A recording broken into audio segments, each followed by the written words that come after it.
तो यार अभी हम सभी को पता ही है कि इंडियन गवर्नमेंट ने 59 चाइनीज एप्लीकेशंस को बैन कर दिया है। लेकिन पहले से ऐसा बोला जा रहा था कि पबजी भी इंडिया में बैन हो जाएगा, लेकिन हुआ नहीं। तो क्या पबजी अभी भी इंडिया में बैन हो सकता है? क्या इसकी पॉसिबिलिटी है? तो आज की इस वीडियो में मैं आपसे इसी बारे में बात करने वाला हूँ। वीडियो को एंड तक देखना और अब बिना टाइम वेस्ट के वीडियो को शुरू करते हैं।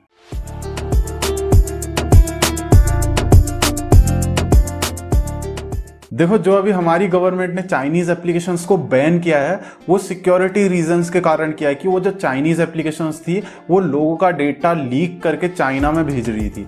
लेकिन अगर आप पबजी के साथ देखोगे तो पबजी चाइनीज एप्लीकेशन नहीं है।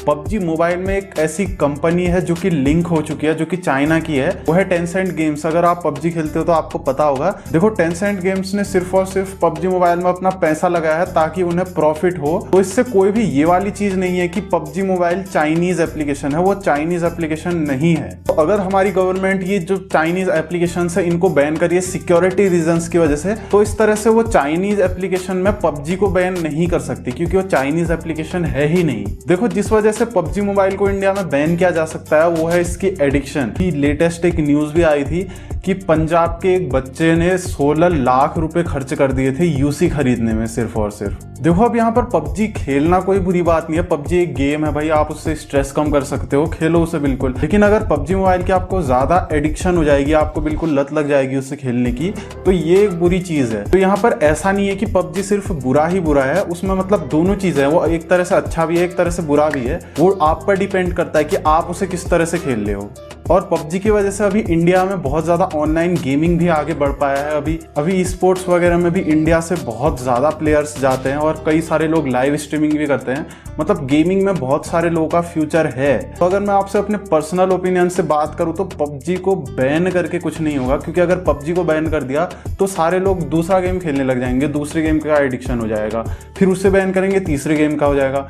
तो पबजी को बैन करके यहाँ पर कुछ नहीं होगा। यहाँ पर हमें अपनी एडिक्शन पर कंट्रोल करना पड़ेगा। और यहाँ पर हाल ही में एक और केस हुआ था जहाँ पर एक बच्चे ने 2 लाख रुपए स्पेंड कर दिए थे यूसी वगैरह खरीदने में पबजी में। और उसके बाद जो मोबाइल पे मैसेज वगैरह आता है कि मतलब ये ट्रांजैक्शन हुआ, इतने रुपए कट गए हैं करके, तो वो मैसेजेस को भी वो अपने पेरेंट्स के स्मार्टफोन से डिलीट कर देता था। तो अब बात कर लेते कि जो ये इन ऐप परचेजेस हैं, इनमें जो पैसे कट जाते हैं, क्या वो पैसे किसी भी तरह से वापस आ सकते हैं? तो देखो, अगर जो पेमेंट है वो अनऑथराइज्ड पेमेंट है, यानी कि किसी बच्चे ने पेमेंट कर दिया अपने मम्मी पापा के अकाउंट से, यानी कि खुद के अकाउंट से नहीं किया, किसी दूसरे के अकाउंट से किया, इसे कहते हैं अनऑथराइज्ड पेमेंट। तो अगर जो पेमेंट है वो अनऑथराइज्ड तरीके से किया गया है और गूगल के थ्रू किया गया है, तो ऐसे में गूगल आपको 10 दिनों तक रिफंड दे देता है अगर आपने जो प्रूफ है, जो सबूत है, उसे पेश कर दिए तो। और बाकी किसी जगह से आपने गूगल के अलावा किसी जगह से पेमेंट किया है तो वहां पर तो बहुत सारे तरीके हैं पेमेंट करने की। किसी में होता भी है रिफंड, किसी में नहीं भी होता। तो मतलब रिफंड होने के चांसेस फिर बहुत ही कम होते हैं अगर एक बार पैसे कट गए तो यहाँ पर कंक्लूजन यही है कि चाइना की वजह से जो अभी 59 चाइनीज एप्स बैन हुए हैं, उस वजह से तो पबजी इंडिया में बैन नहीं हो सकता। लेकिन हाँ, जो एडिक्शन हो रही है लोगों में पबजी मोबाइल के लिए, उस वजह से जरूर बैन हो सकता है। तो ये इन्फॉर्मेशन मैंने आपको देनी थी इस वीडियो में। अगर आपको वीडियो अच्छी लगी तो लाइक कर देना, शेयर कर देना, सब्सक्राइब कर लेना। मैं मिलता हूँ आपसे नेक्स्ट वीडियो में। Till then, good bye.